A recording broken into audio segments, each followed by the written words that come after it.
Hello student, welcome to the selection classes. आज का जो हमारा टॉपिक है विजन आईएएस पीटी 365 का साइंस एंड टेक्नोलॉजी का पार्ट 5 हम लेकर आए हैं। इसके पहले के पार्ट्स अगर आपने नहीं देखे तो उन्हें एक बार जाकर देख लीजिएगा। इसके अलावा हमने culture, economics, environment and geography इसके पीटी 365 भी ऑलरेडी कवर कर लिए हैं और वो चैनल पर अवेलेबल है, तो आप उन्हें भी जाकर देख लीजिएगा। उनका आपको मैराथन सीरीज मिल जाएगी जहाँ पर एक बार में आप पूरा रिविजन कर सकते हैं, तो उसे एक बार जाकर देख लीजिए, बहुत ज़्यादा बेनिफिशियल होने वाला है। वीडियो अगर पसंद आएगा तो इसे लाइक करना बिल्कुल ना भूलिए, अपने दोस्तों के साथ शेयर करिए और चैनल को सब्सक्राइब कर दीजिए। साथ ही द सिलेक्शन क्लासेस का जो हमारा टेलीग्राम चैनल है उससे जुड़ जाइए, जहाँ पर हम जो भी पढ़ाते हैं उसका पीडीएफ आपको इजीली मिल जाता है। तो चलिए वीडियो स्टार्ट करते हैं। साइंस एंड टेक में सबसे पहले आज हम हेल्थ के बारे में पढ़ेंगे। अब जो हेल्थ है ये भी अगेन थोड़ा सा बड़ा चैप्टर है, तो इसको भी हम दो पार्ट्स में करेंगे। जैसे कि हमने स्पेस टेक्नोलॉजी को दो पार्ट में किया था, वैसे हेल्थ को भी दो पार्ट्स में करेंगे। मैं पार्ट्स में इसलिए करवाती हूँ ताकि जितना भी मैंने एक बार में आपको वीडियो में पढ़ाया है तो आप उसको रिवाइज कर सकें ना। आप लोगों के पास ऑलरेडी या तो हार्ड कॉपी में होगा या सॉफ्ट कॉपी में होगा, तो एक बार उसको रिवाइज कर लीजिए ताकि क्या हो, आपका रिवीजन बहुत जल्दी जल्दी हो सके। तो सबसे पहले हम बात कर रहे थे ब्रेन कंप्यूटर इंटरफेस की, बीसीआई जो है रिसेंटली, नाम ध्यान रखना है आपको, न्यूरल लिंक करके है, एलन मस्क की कंपनी है जिसने सक्सेसफुली इंस्टॉल किया है wireless brain computer interface implanted in the human patient. तो ह्यूमन पेशेंट के ब्रेन में यहाँ पर कंप्यूटर फिट किया गया है। 2023 में न्यूरालिंक जो है उसको परमिशन मिल गई थी, इसके लिए परमिशन लेना पड़ती है। तो यहाँ पर परमिशन मिली US food and drug administration से कि आप ह्यूमन ट्रायल्स कर सकते हैं। तो यहाँ पर उन्होंने अपना पहला ट्रायल परफॉर्म किया है, तो ये ध्यान रखना है आपको। अब यहाँ पर बोला है कि इसका एम क्या है, to build the next generation brain implants with at least 100 times more brain connections than devices currently proved by FDA. तो एफडीए में ऑलरेडी जो कुछ डिवाइसेस हम ऑलरेडी यूज कर चुके हैं उससे ये 100 टाइम्स फास्टर आपको यहाँ पर डेटा प्रोवाइड करने वाली है। अब यहाँ पर ब्रेन कंप्यूटर इंटरफेस होता क्या है, एक सिस्टम होता है जो डिटरमाइन करता है functional intent that desire to change, move, control and interact with something in our environment directly from the brain activity. जैसे कि आपको पता है हर एक चीज ब्रेन के द्वारा ही होती है। अगर हम, जैसे कि मैं यहाँ पर हाथ का मूवमेंट कर रही हूँ तो ये मेरे द्वारा नहीं किया गया, लेकिन मैंने अपने ब्रेन को ऐसा गाइड किया कि मुझे ऐसा कुछ काम करना है तो वो हो रहा है। तो वही सारी चीजें यहाँ पर होने वाली, कुछ हमको चेंज करना है, मूव करना है, control, interact, everything is done by brain. तो यहाँ पर ये आपको कंट्रोलिंग इस एप्लीकेशन के थ्रू प्रोवाइड करता है विद यूजिंग द डिवाइस। ठीक है, यहाँ पे तीन मेन पार्ट्स हैं। एक, डिवाइस को डिटेक्ट और रिकॉर्ड करने के लिए सिग्नल्स आएंगे coming from the brain. Computer उसको प्रोसेस करेगा, एनालाइज करेगा और रिकॉर्ड करेगा ब्रेन की एक्टिविटीज को, और ये फिर एप्लीकेशन डिवाइस को कंट्रोल करने का काम करेगी।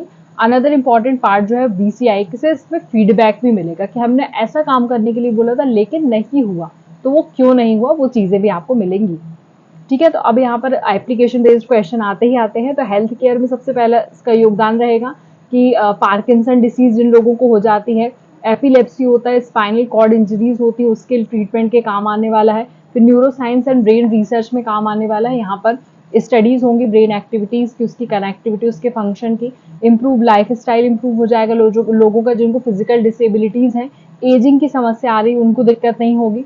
कम्युनिकेशन टेक्नोलॉजी के लिए काम परफेक्ट करेगा, तो ये आपको पता होना चाहिए।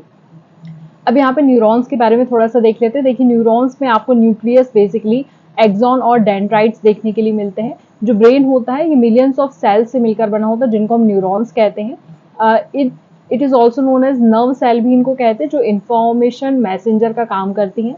यहाँ पर ये इलेक्ट्रिकल एंड केमिकल सिग्नल्स को सेंड करने का काम करते हैं।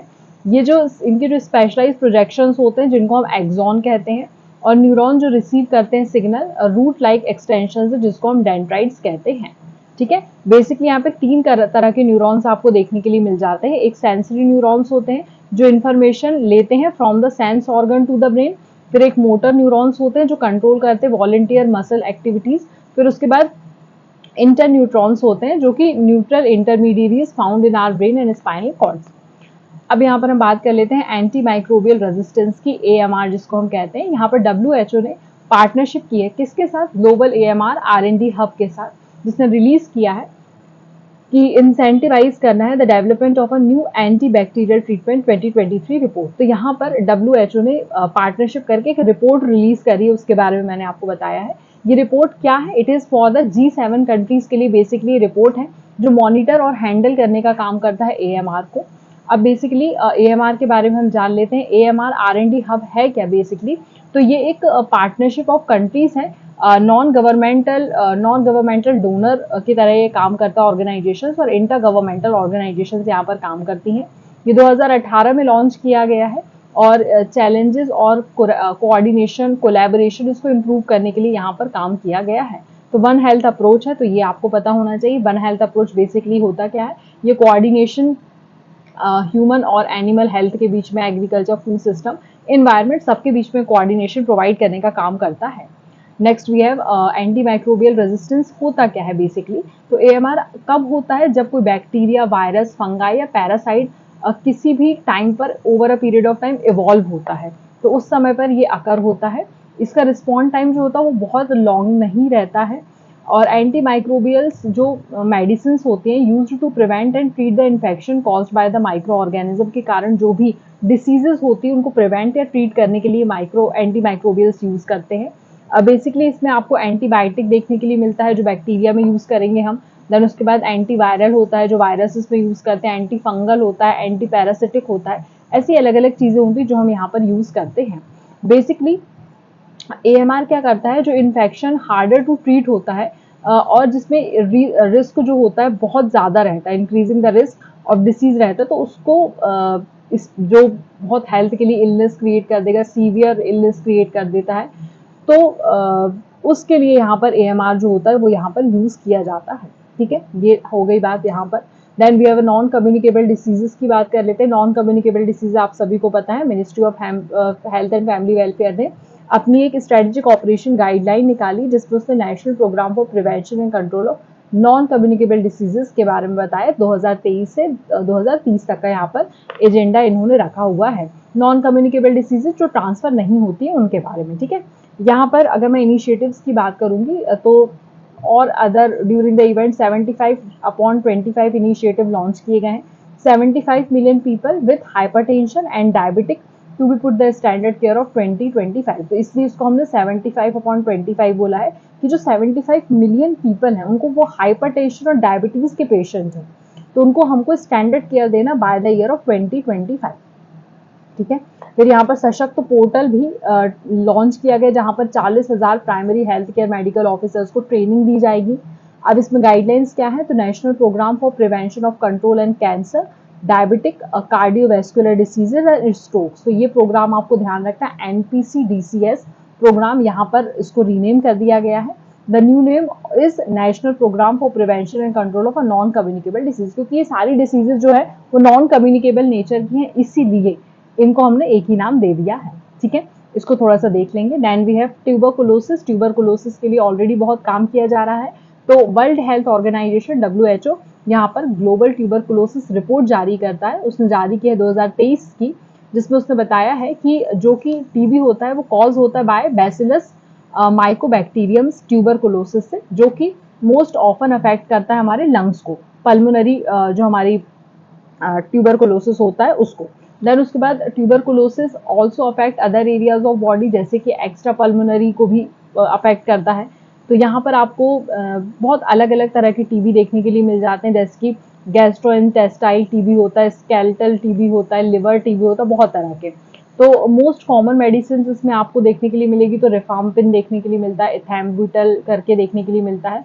तो यहाँ पर बोला है कि बैसिलिया कैलमेटिक करके है, ओनली लाइसेंस वैक्सीन है जो कि टीबी के प्रिवेंशन के लिए अवेलेबल है। ओनली करके वर्ड लिखा है, थोड़ा सा पढ़ लीजिएगा, क्योंकि कभी कभी देखिए आप लोग को पता है एक्सट्रीम स्टेटमेंट वैसे UPSC जो देता है वो गलत होते हैं, बट इन केस किसी किसी चीज में अगर दे देता है तो वो सही होते हैं, तो ये ध्यान रखना है आपको।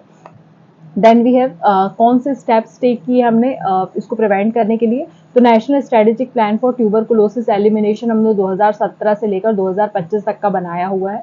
टीबी मुक्त पंचायत अभियान इनिशिएटिव लॉन्च किया है। फिर उसके बाद हमने निक्षय पोषण योजना स्टार्ट की है टीबी पेशेंट के लिए। देन उसके बाद प्रधानमंत्री टीबी मुक्त भारत अभियान चलाया है, जो कि एलिमिनेट करना है टीबी को बाय द ईयर ऑफ 2025 तक। फिर उसके बाद निक्षय मित्र भी बनाया है जो सपोर्ट प्रोवाइड करेंगे, और यहाँ पर ट्रीट ऑल करके #एंड-टीबी करके हमने यहाँ पर यूज किया हुआ है। ये एक ज्वाइंट इनिशिएटिव है WHO का, जो कि स्टॉप करेगा टीबी में जो भी एंड ग्लोबल पार्टनरशिप कर रहा है जो कि टीबी को स्टॉप करने के काम आने वाला है। मॉस्को डिक्लेरेशन हुआ था 2017 में, जहां पर WHO ने अर्जेंट एक्शन लेने की बात करी थी ट्यूबरकुलोसिस को एंड करने के लिए बाय द ईयर ऑफ 2030। तो हमने लक्ष्य 2025 का रखा हुआ है और मॉस्को डिक्लेरेशन में लक्ष्य 2030 का रखा है, तो इसको थोड़ा सा आप लोग ध्यान रखें, ठीक है। नेक्स्ट भी है सिकल सेल डिसीज, बहुत ज्यादा इंपॉर्टेंट टॉपिक है और इससे क्वेश्चन आने की बहुत ज्यादा संभावना है, तो इसको बहुत अच्छे से पढ़ेंगे आप लोग, क्योंकि सिकल सेल के लिए इस बार भारत सरकार ने हमारे बजट में भी बात करी, तो इसको अच्छे से पढ़कर जाएंगे। तो यहाँ पर यूएस ने अप्रूव कर दिया है first CRISPR based gene therapies to treat the patients with sickle cell diseases. अब यहाँ पर देखिए कैसजेवी और Lyfgenia first cell based gene therapies हैं, is proved for the treatment of SCD in the patient 12 years of the age and older. India has also launched the National Sickle Cell Anemia Elimination Mission to tackle the SCD. मैंने अभी आपको बताया था। अब sickle cell disease होती क्या है, एक तरह की हीमोग्लोबिन डिसऑर्डर जिसमें होता है, जो इनहेरिटेड होता है, ब्लड डिसीजेस अपनी मदर से या फादर से आपको इनहेरिट होता है, that affect how the oxygen is carried in the body. It is characterize by the modification in the shape of the red blood cell. तो हमारे जो रेड ब्लड सेल्स है वो गोल शेप के ना होकर अलग तरह के शेप के, इस तरह के आपको मैं भी दिखाऊंगी, इस तरह के शेप के हो जाते हैं, तो that is known as sickle cell, है ना। डोनट शेप के हो जाते हैं, तो उसके कारण से बहुत दिक्कत होती है। मिस शेप्ड सेल जो होते हैं उसमें प्लास्टिसिटी कम होती है, वो ब्लॉक कर देते हैं ब्लड वेसल्स को, उसके कारण से ब्लड फ्लो नहीं हो पाता, जिससे स्ट्रोक, आई प्रॉब्लम, इन्फेक्शन, बहुत सारी चीजें आपको देखने के लिए मिल जाती हैं। ये देखिए नॉर्मल ब्लड सेल आपको इस तरह के दिखाई देते हैं, नॉर्मल हीमोग्लोबिन ऐसा होता है, लेकिन सिकल सेल इस तरह का दिखाई देता है। तो सिकल सेल देखिए अभी कहीं भी जाकर फंस जाएगा तो क्या होगा, ब्लड फ्लो को रोक देगा, ठीक है। Then we have rare diseases की बात कर लेते हैं। रेयर डिसीजेस क्या होती है, ministry of health and family welfare ने generic drug for the treating of a rare diseases के लिए बताई हैं। अब यहाँ पर कौन कौन सी बताई हैं उनका नाम एक बार आप लोग पढ़ लीजिएगा, जैसे कि टायरोसेनिमिया टाइप 1, फिर Gaucher disease, Wilson disease, Dravet, Lennox Gastaut syndrome, seizure करके इसको बोलते हैं। ये अलग अलग तरह की रेयर डिसीजेस हैं। रेयर डिसीज क्या होती है, लाइफ लॉन्ग डिसीज होती है और डिसऑर्डर होते हैं जो प्रिवेलेंस होते हैं 1 और लेस पर 1000 पॉपुलेशन। बहुत रेयर डिसीज है, मतलब 10,000 लोगों में एक को मिल रही है, ठीक है, that is the rare disease, ठीक। करेंटली ये 5% वर्ल्ड वाइड पॉपुलेशन को ही अफेक्ट कर रही, लेकिन वी नेवर नो कि कब वो रेयर डिसीज बड़ी डिसीज बन जाए, तो इसलिए अभी से प्रिवेंशन करना जरूरी है। तो national policy for the rare disease 2021 बनाई गई है। उसके अतिरिक्त अगर मैं बात करूं तो राष्ट्रीय आरोग्य निधि की एक अम्ब्रेला स्कीम चल रही है, वहां पर फाइनेंशियल असिस्टेंट प्रोवाइड किया जा रहा है। Then we have fixed dose combination drug, central drug standard control organisation ने यहाँ पर एक नॉट बोल दिया है, मतलब हाँ वो हामी भर दी है, for the sale of a 5 fixed dose combination. Fixed dose combination basically नाम से ही समझ में आ रहा, फिक्स्ड डोज, एक दिन इतना ले, जैसे आपने मलेरिया की दवाई अगर कभी खाई होगी तो उसमें डोज निश्चित रहता है कि एक दिन में पहले 2 दवाई खाना है, फिर 1 खाना है, फिर आधी, उस हिसाब से। तो it contains 1 or more active pharmaceutical ingredients used for the particular indicator. API is biologically active component of a drug and produce an intended effect. It is a combination for the first time. It will fall under the definition of a new drug. अगर कोई combination पहली बार आता है तो हम उसको new drug बोलते हैं। बहुत सिंपल सी बात है, ठीक है। अब यहाँ पर देखिए इसमें क्या क्या आपको देखने के लिए मिल जाता है। जेनेरिक ड्रग के बारे में थोड़ा सा आइडिया लगना चाहिए। वैसे अभी सीरम इंस्टीट्यूट बहुत ज्यादा चर्चा में था और आपने कोविशील्ड के बारे में भी सुना था कि उसके जिन्होंने वैक्सीन लगाए थे उनको काफी दिक्कतें हो रही हैं, तो उसी के कारण से जेनेरिक ड्रग चर्चा में आया है। Ministry of health and family welfare ने इशू किया अलर्ट ऑल गवर्नमेंट डॉक्टर्स को to prescribe generic medicine only. बोल दिया है कि भाई आपको केवल जेनेरिक मेडिसिन ही प्रिस्क्राइब करनी है। जेनेरिक ड्रग क्या होता है, it is a medication created to be the same as an already marketed brand name drug. जैसे कि आप बोलते हैं ना फर्स्ट कॉपी, हम कोई भी ब्रांड में जाते हैं उस ब्रांड का हमको फर्स्ट कॉपी मिल जाता है, तो किसी भी मेडिसिन का first copy is known as generic drug. It is similar dosage form safety strength route of administration, सारी चीजें में सेम रहेंगी। It can be marketed after the branded drugs patent expire. एक ब्रांडेड ड्रग के patent जो है वो expire हो जाता है 20 साल from the date of the filing of application, तब उसको हम उसको मार्केट कर सकते हैं। But compulsory licensing under the Indian patent act 1970 allow for it without consent during any urgency. अगर मतलब कोई अर्जेंसी है अगर, तो आप इसको बिना कहना चाहिए लाइसेंस के अप्रूवल मिल जाता है। प्रधानमंत्री भारतीय जन औषधि परियोजना जो 2008 में लेकर आई है ministry of chemicals and fertilisers, जहां पे वो फ्री ड्रग सर्विसेज इनिशिएटिव लिया गया है ऑफ नेशनल हेल्थ मिशन के तहत by the ministry of health and family welfare and the production link incentive scheme by ministry of chemical and fertiliser. तो ये 3 इनिशिएटिव हैं जो कि जेनेरिक मेडिसिन के लिए लिए गए हैं, इन्हें आपको ध्यान रखना है। Then we have international classification of diseases. तो यहाँ पर डिसीजेस का क्लासिफिकेशन है इंटरनेशनल, जिसको हम बोलते हैं ICD-11। यहाँ पर उन्होंने अपना मॉड्यूल 2 लॉन्च कर दिया है, एक सप्लीमेंट्री चैप्टर के तौर पर इसे लॉन्च किया गया है, जहां पर ICD-11 में ने डेडिकेट किया है आयुर्वेद सिद्धा यूनानी ASU। याद रखेंगे आयुर्वेद सिद्धा यूनानी का डेटा और उसकी टर्मिनोलॉजीज के बारे में। इसमें 500 कोड्स ऐड किए गए हैं।